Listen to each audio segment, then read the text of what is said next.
Andra tompoko raha ame fitenenana. Tompoko lahy sy tompoko vavy. Manao azafady ny tena koa raha hiteny manoloana anareo satria tsy tokony hiteny fa tokony hitenenana. Manoloana ny voninahitsareo ratsiny koa satria tanora ka mety badabada satria karazany hoe miteny lango imasony vary ihany manoloana ny fahaizanareo miteny sy ny fahendrenareo nahatra makaja izay nananareo mianakavy. Ankehitriny tonga ilay fotoana izay nandrasantsika dia tsy inona zany fa ny fanorenana ty fotodrafitra asa tia mba hahatonga ny tanjona tsy ho nofinofitsony, mba hahatonga ny fandrosoana izay efa nokasaina tamin'ny elo. Voalohany indrindra aloha dia isaorana be dia be ireo izay efa ny fanometana, indrindra isika fokon'olona izay tena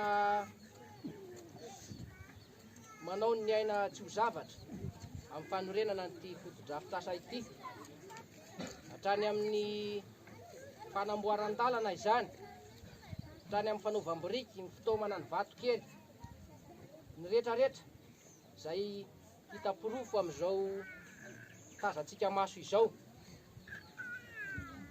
Ao ihany koa ireo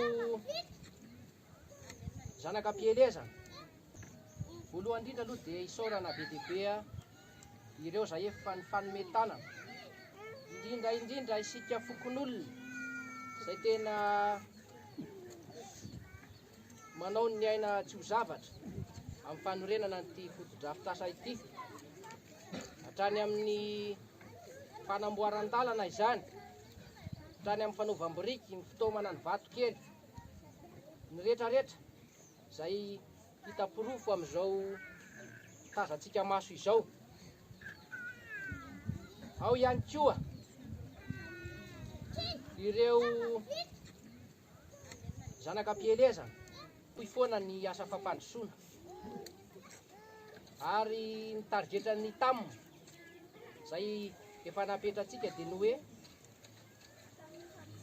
firaisan-kina, fihavanana ary asa ho amin'ny fampandrosoana.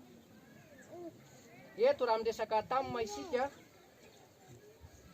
dia tsy ny taranaka-anjanam-para ihany akory no hifanometana hanome hanorina ty lycée ity fa araka ny lazaiko teo hoe firaisan-kina dia ny firaisan-kina tsy natokana ho antsika atolera ihany fa ao ny ray aman-dreny mpianatra ny lycée izay hatrany amin'ny commune maro samihafa tonga manotrona antsika eto dia asehontsika amin'ny alalany koa ilay firaisan-kina. Mivelatra amin'ny olona rehetrarehetra isika, mivelatra amin'ny inona ty izy, amin'ny mpanao asa soa, mivelatra amin'ireo mahalala tanana mba ahafahana mahatratra an'izay tanjona fampandrosoana izay. Misy lamina kely napetraka